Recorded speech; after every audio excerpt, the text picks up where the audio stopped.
this is Munson with Munson Music, and we're going to do a crash course on Baritone Ukulele, or the Bariuke. And if you couldn't pick an instrument actually a little bit more like the guitar, actually, the Bariuke is tuned exactly like the top 4 strings of the guitar. So if you have some guitar background, randomly this is a good place to start, but you don't have to have guitar background to kind of get something from this video, I think. We're going to start just by talking about things that you would need to know as a beginner, actually, and things to practice. But there are also some things that you should know about the Bariuke and the parts of the Bariuke. We've got a body, we got the neck, we got the head, we got the tuners up here at the top. The little white piece right there near the head is called the nut. And then these silver lines that go up the instrument are called the frets. And we got a 1st fret, 2nd fret, 3rd fret, 4th fret. You've got some dots to kind of help you find your way around, kind of 5th fret, 7th fret, 10th fret, and 12th fret on the Bariuke. And then this piece down at the bottom is called the bridge. The little piece that goes on, it's called the saddle. And then we have the sound hole, where the sound comes out. Then we have the sides, the back. This part on the back is called the heel. And then we have our strings, which sometimes get numbered from the skinniest one to the thickest one, kind of 1st string, 2nd string, 3rd string, 4th string. And each one has a note for what note it sounds in music.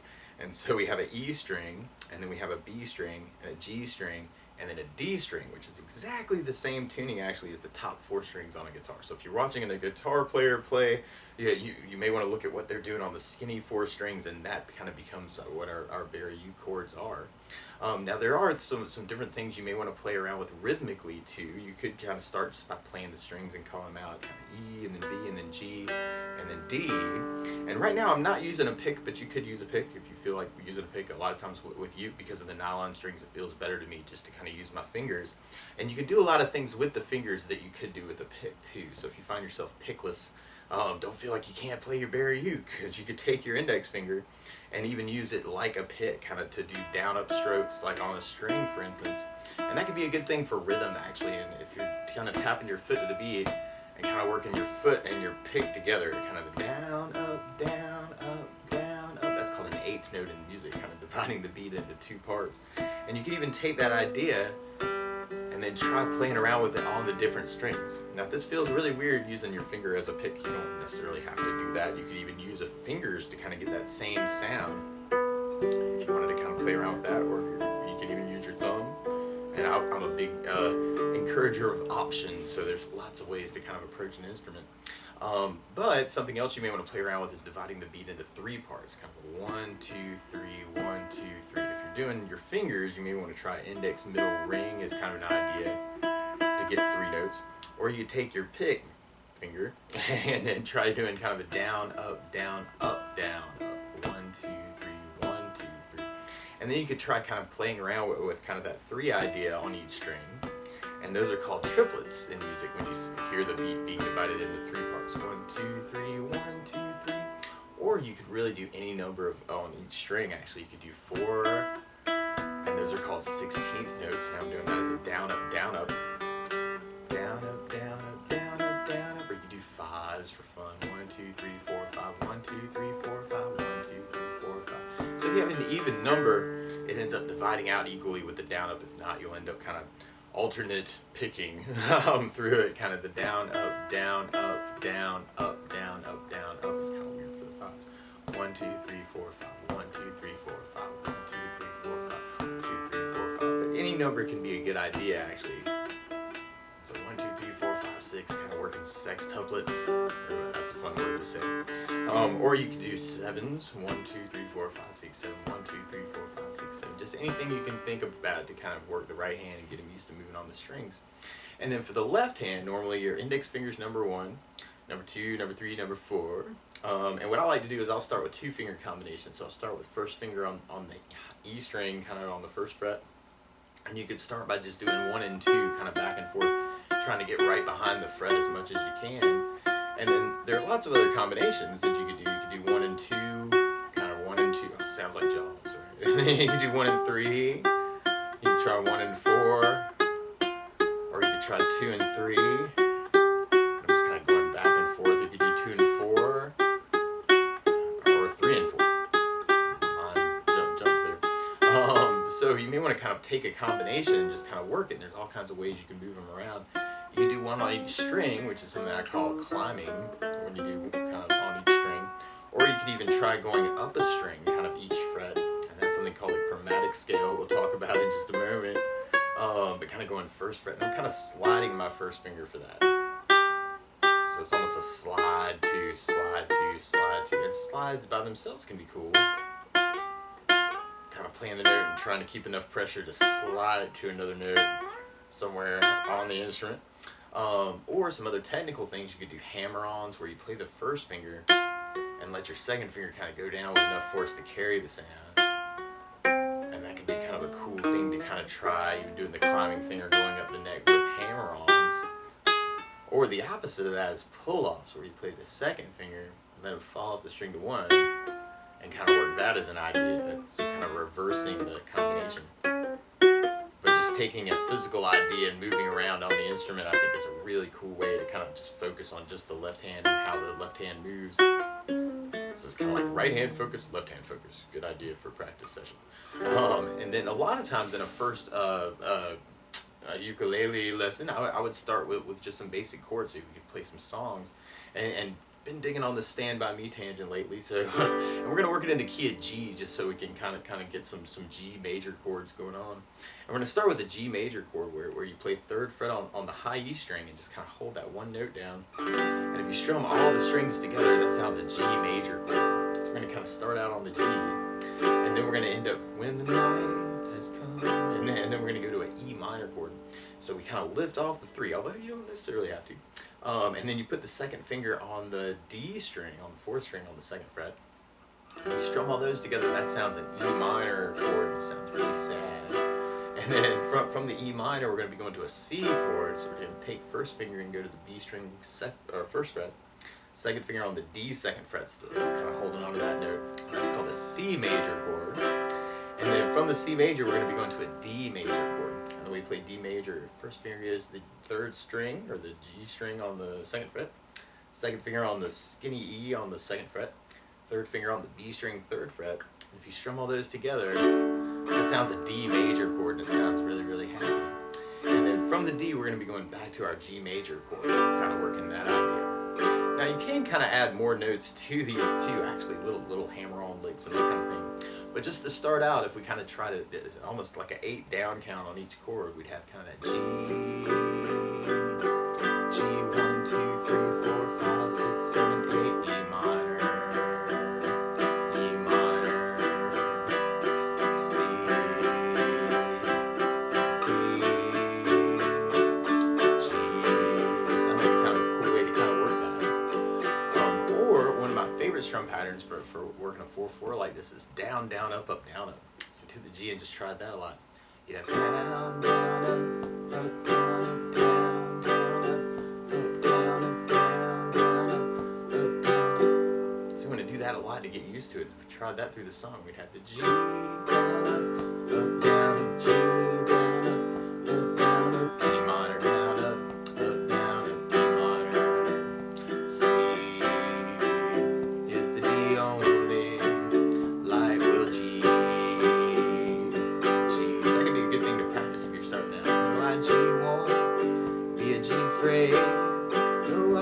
Or even switching between those patterns and kind of the downs to the down, down, up, up, down. It can be kind of a cool idea too. Sometimes throwing in extra fingers can be cool. I'm kind of doing a little rasciato thing, kind of using my fingers from the pinky to the index fingers, kind of a flick. So that can be kind of cool to kind of simulate that too. Almost a flamenco idea, kind of doing the rasciato and then using the index fingers to strum. Still doing down, down, up, and down, up. This is how you're using the fingers. So, that's a random idea. But you may want to play around with that too. That might be kind of cool. Now the weird thing is though, and actually something else that can be kind of cool. Right now we're in the key of G major, which means we're playing G's and F sharps and E's and D's and C's and B's and A's and G's, or do, re, mi, fa, sol, la, ti, do.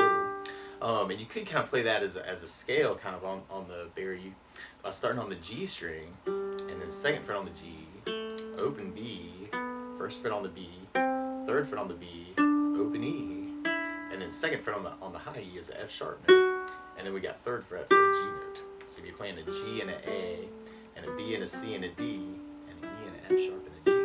And those are the notes of kind of a G major scale, which this kind of works around. Randomly, what can be kind of cool too, especially if you're kind of interested more in melody, is you could play the chord, for instance, and then make up some stuff in the scale, and then play the next chord, and then play the next chord. And you may find other places to play this note. It's like a little bit more advanced kind of concept, but that could be a cool thing to kind of play around with. Now the weird thing is, instead of being in the key of G major, Stand By Me is really in the key of A major.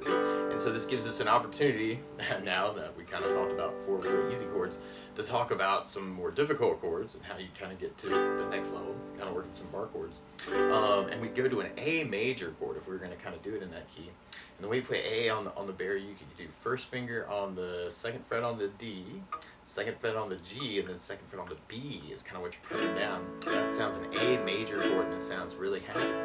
Now, another way to work it actually, which can be kind of cool, but it's a little bit more advanced, kind of going into some bar chords here, is you could take the 1st finger and bar over the D, G, B, and E. So I'm kind of keeping my 1st finger really flat and trying to kind of put them down, and sometimes playing around with where you put your thumb can make a real big difference in how you can kind of put the pressure on, so you want to experiment with that. And then you could take the pinky and go to the 5th fret on the E string, and that sounds an A major chord. It sounds really, really, really happy. And then from the A major, we'll go into an F sharp minor. Now, F sharp minor normally you do as a 2nd fret bar, 3rd finger on the D string on the 4th fret, and kind of work that for an F sharp minor chord, kind of working the bar. Randomly, you could also do just the bar, and that's an F sharp minor 7. So you kind of dig on that sound instead.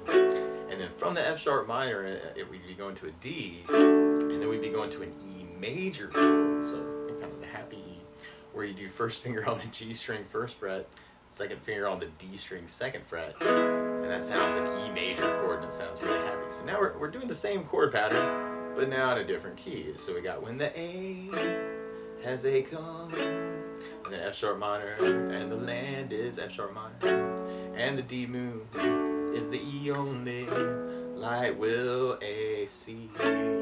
So it can be kind of cool to work that as kind of a chord pattern too. We do it downs, the down, down, up, down, up. There's lots of little variations of that actually. Down, up, down, up, down. It works really well. Down, down, up, D, down, up, down, up, E. But really any strum pattern that fits into 4 will work too.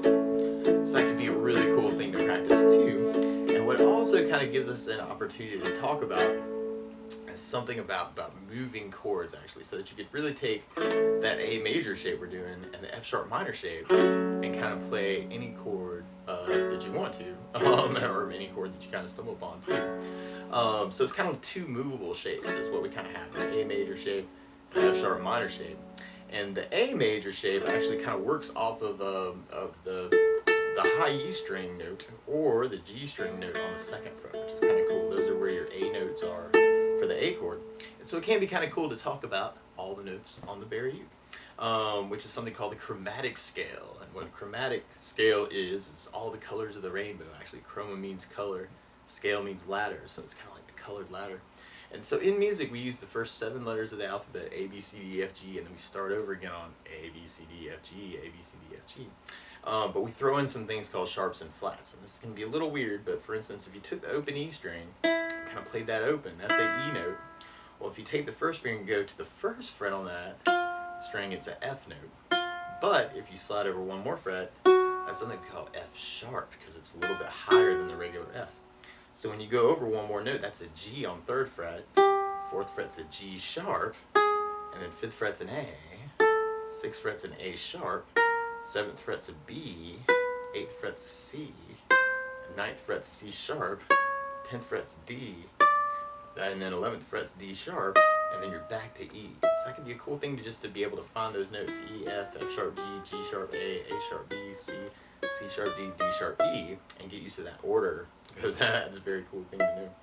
Or sometimes in music it's called flats, which is the reverse of a sharp. So like if you have an E on 12th fret and you go down to 11, you can call that E flat.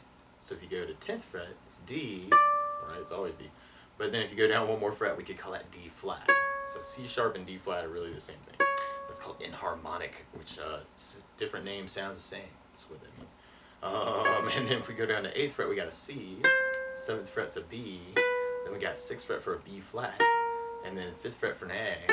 And then 4th fret's A flat. And then 3rd fret's G. 2nd fret's a G flat. And then 1st fret's F. And then you're back to the E. So it can be cool to practice that order and make yourself call them out too, because that can be really helpful. E, F, F sharp, G, G sharp, A sharp, B, C, C sharp, D sharp, E flat, D flat, C, B flat, A flat, G flat, F, E.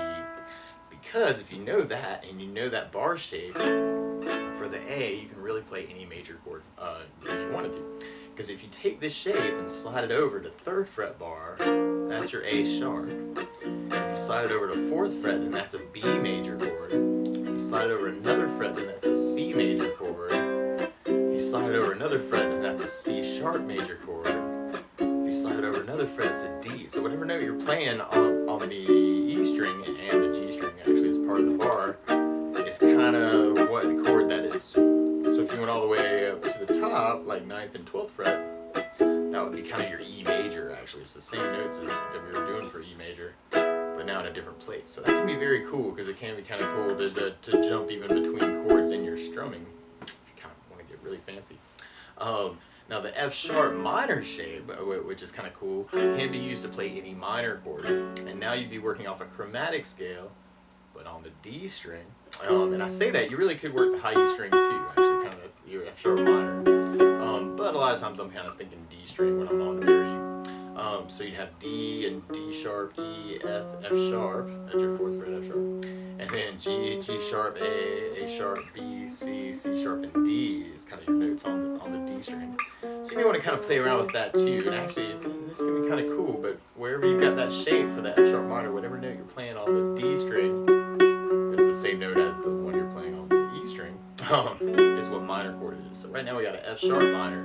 If you slid it over one fret to 3rd fret, it's a G minor, and then 4th fret's a G sharp minor, and then 5th fret's an A minor, and then 6th fret bar is an A sharp minor, and then 7th fret bar is a B minor, and then we got a C minor, and then a C sharp minor. So you can really kind of use that shape to kind of move around. So it might be kind of a cool thing to kind of play around with too. So you may want to kind of experiment with chromatic scale, moving bars around, kind of playing around with the scales, you know, kind of trying to make the song your own too. It can be very cool. So you may want to kind of play around with all those ideas. So I hope that's helpful. This has been my crash course on Bariuke. So good luck!